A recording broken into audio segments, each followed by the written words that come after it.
Iran அமெரிக்காவுக்கு இடையான போர் நிறுத்தம் தொடங்கிட்டு இன்னைக்கு கிட்டத்தட்ட 10 நாள் ஆச்சு. இந்த 10 நாளில் என்னெல்லாம் நடந்திருக்கு அப்படிங்கிறத இந்த வீடியோவில் பார்க்கலாம். வாங்க ஃப்ரெண்ட்ஸ், வீடியோக்குள்ள போகலாம்.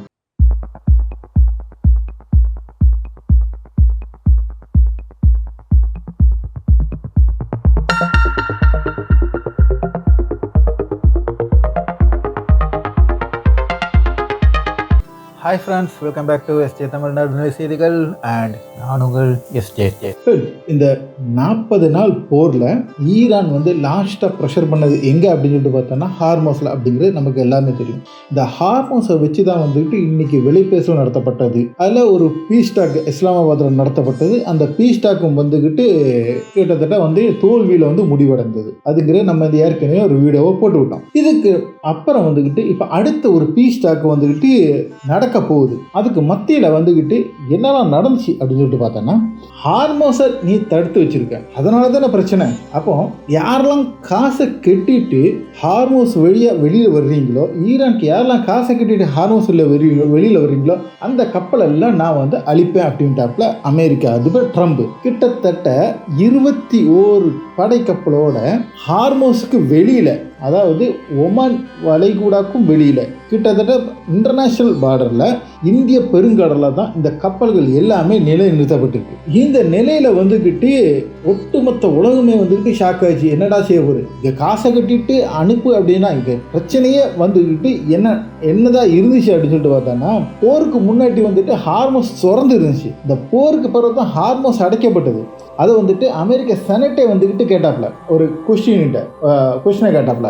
யார்கிட்டனா அங்கே உள்ள பீட்டர் ஹென்ஸ் அப்படிங்கிற இராணுவ செக்ரட்டரி கிட்ட கேட்டாப்ல, உங்களோட எய்ம் என்ன அப்படின்னு சொல்லிட்டா, இப்போ எங்களோட எய்ம் ஹார்மோஸை திறக்கிறதுக்கு, அதுக்காக தான் எங்களுக்கு 200 பில்லியன் அமௌண்ட் தேவை அப்படின்னாப்ப. அதுக்கிட்ட செனட் திருப்பி கேட்டாப்ல, போர் தொடங்கும்போது ஹார்மோஸ் என்ன இருந்துச்சு அப்படின்னா, ஹார்மோஸ் அடைச்சிருந்துச்சா? இல்லை. அப்போ போர் தொடங்கும்போது ஹார்மோஸ் அடைக்கலை. திறந்து இருந்த ஹார்மோஸை நீங்கள் அடைக்க வச்சுட்டு திருப்பி அதை திறக்கிறதுக்கு காசு கேட்டீங்கன்னா அது எந்த வித நியாயம்னு சொல்லிட்டு கேட்டிருந்த ஒரு வீடியோஸ் முன்னாடி பவர்ஃபுல்லாக வெளியில் போயிட்டு இருந்துச்சு. அப்போ இந்த நிலைமையில திறந்து இருந்த ஹார்மோஸை மூட வச்சுட்டு இப்போ அந்த ஹார்மோஸ்லேருந்து காசு கட்டி வர்றதை நான் அழிப்பேன் அப்படிங்கிற அளவுக்கு அமெரிக்கா தேனாவட்டா ஒரு ரவுடி மாதிரி பிஹேவ் பண்ணாங்க. சரி, பயந்துச்சா உலகம் அப்படின்னா உலகம் பயந்துச்சு. ஆனால் ஈரான் பயப்படல.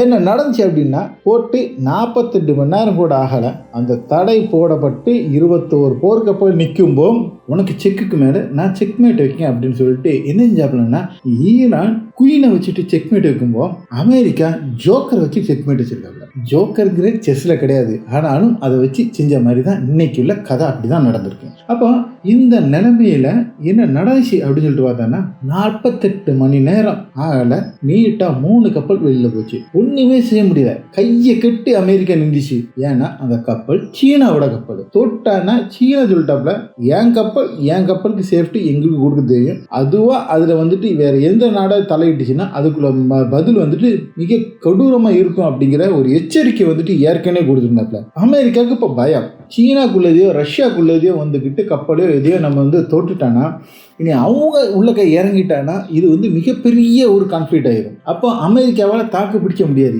ஈரானையே தாக்கு பிடிக்க முடியல. இனி சீனாவும் ரஷ்யாவும் சேர்ந்துட்டாங்கன்னா என்ன நடக்கும் அப்படிங்கிறதுனாலேயே அதை விட்டுட்டாப்ல. இப்போ உள்ள ஒரு கணக்கு என்ன வந்திருக்கு அப்படின்னு சொல்லிட்டு பார்த்தோம்னா, இந்த 5 நாளில் தடை போட்ட இந்த 5 நாளில் 31 கப்பல் போயிருக்கு. 31 கப்பல் ஈரான் துறைமுகத்திலேருந்து ஈரான்லேருந்து வெளியே போயிருக்கு, உள்ளே வந்திருக்க கணக்கு மொத்தம் 31 கப்பல். அது மட்டும் இல்லாமல் இப்போ வெளியில் வந்திருக்க இன்னொரு நியூஸ் என்னன்னா, கிட்டத்தட்ட 9 மில்லியன் 90 லட்சம் பேரல் எண்ணெயை ஈரான் வித்திருக்கு. எத்தனை? இந்த 5 நாளில். அப்போ ஒரு சைடில் அமோகமாக ஈரான் வருமானத்தை ஈட்டிட்டு தான் இருக்காப்ல. இந்த 31 கப்பலில் கிட்டத்தட்ட 14 கப்பல் அமெரிக்காவால் தடை செய்யப்பட்ட கப்பல். அதாவது ஈரான் மேலே தடை கொண்டு வந்த சமயம் அந்த தடையோட சேர்த்து கப்பல்களுக்கு தடை விதிக்கப்பட்டாங்க. அப்படி தடை விதிக்கப்பட்ட 14 கப்பல்கள் ஈரான்லேருந்து வெளியும் போயிருக்கு, ஈரான் உள்ளேயும் வந்திருக்கு. டோட்டலாக கம்ப்ளீட்டாக, அதாவது இப்போ என்ன செஞ்சுட்டு இருக்காங்க அமெரிக்கா அப்படின்னு சொல்லிட்டு பார்த்தாங்கன்னா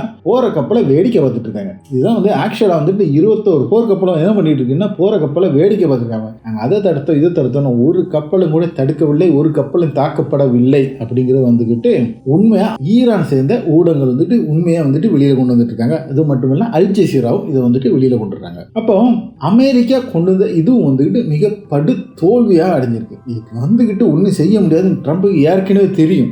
இருந்தாலும் வந்துக்கிட்டு என்ன நடந்துச்சு எதுக்காக கொண்டு வந்தாங்கன்னா இப்படியா கொண்டு வந்து வச்சுட்டாங்கன்னா பயந்துருவான் ஈரான் அப்படின்னு சொல்லிட்டாங்க. ஈரான் எந்த வரைக்குமே பயப்படல. லாஸ்ட்டு இப்போ உள்ள நிலவரப்படி என்ன நடக்குது அப்படின்னு சொல்லிட்டு பார்த்தாங்கன்னா சவுதி அரேபியா எல்லாம் வந்துக்கிட்டு கத்தரும் சவுதி அரேபியாவும் எங்கே போயிட்டாங்கன்னா சீனாட்ட போயிட்டாப்ல. சீனாட்ட போயிட்டு இப்போ சீனா வந்துக்கிட்டு உள்ள வந்துக்கிட்டு இறங்குறாப்ல. சீனா வந்துக்கிட்டு உள்ள இடப்பட்டு அவங்க வந்துக்கிட்டு இதில் வந்துட்டு ஒரு சுமூகமான தீர்வு கொண்டு வர்றதுக்கு வந்து இவங்க கத்தரு சவுதி அரேபியா மட்டும் இல்லாமல் ஐரோப்பிய யூனியன் நாடுகள் எல்லாமே வந்து இப்போ சீனாவை போய் நாடி இருக்காப்புல. அப்போ அமெரிக்காவிலேருந்து எல்லாமே சீனா கிட்ட இப்போ மாறி இருக்கு. மட்டும் இல்லாமல் சவுதி அரேபியா கத்தர் அடக்கமுள்ள சில மத்திய கிழக்கு நாடுகள் வந்துக்கிட்டு சீனா கிட்ட டிஃபென்ஸ் சிஸ்டம் வந்துட்டு சீனா கிட்டையும் இந்த வேற நாடுகள் கிட்டையும் வந்துக்கிட்டு வாங்குறாப்புல. அதாவது அமெரிக்கா கிட்ட மட்டுமே ஒரு நம்பி இருந்தாங்கன்னா அமெரிக்கா இஸ்ரேலுக்கு மட்டும்தான் செய்வான் அப்படிங்கிறத வந்துக்கிட்டு இந்த போரில் நிரூபிச்சிட்டாங்க.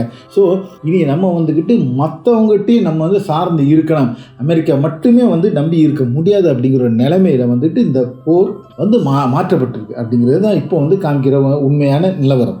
மட்டும் இல்லாமல் ரஷ்யா வந்து ஏற்கனவே சொல்லிட்டாலும் அமெரிக்காட்ட வேணா அந்த செறிவூட்டப்பட்ட யுரேனியம் அந்த ஒரு பிரச்சனைக்கு வந்து சொல்யூஷன் தர்றான். வந்துக்கிட்டு அந்த செறிவூட்டப்பட்ட யுரேனியம் வந்து ஈரான்ட்ட வேணா நாங்கள் வாங்கிக்கிறோம், ஓகேவா, அது எங்கள் கஸ்டடியில் நாங்கள் வச்சுக்கிறோம். அந்த அப்படி ஓகேன்னா இந்த பிரச்சனை வந்து சால்வ் பண்ணி தரலாம். இல்லைன்னா நடக்கவே நடக்காது.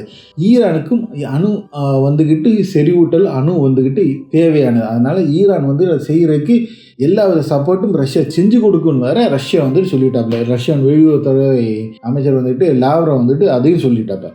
இப்படியாப்பட்ட சூழ்நிலை வந்துக்கிட்டு லாஸ்ட்டு இஸ்லாமாபாத் பிறகு வந்துக்கிட்டு கெஞ்சி கூத்தாடி ஈரான் கிட்ட வந்துக்கிட்டு இப்போ வந்து ஒரு பேச்சுவார்த்தை நடத்தியிருக்காப்ல.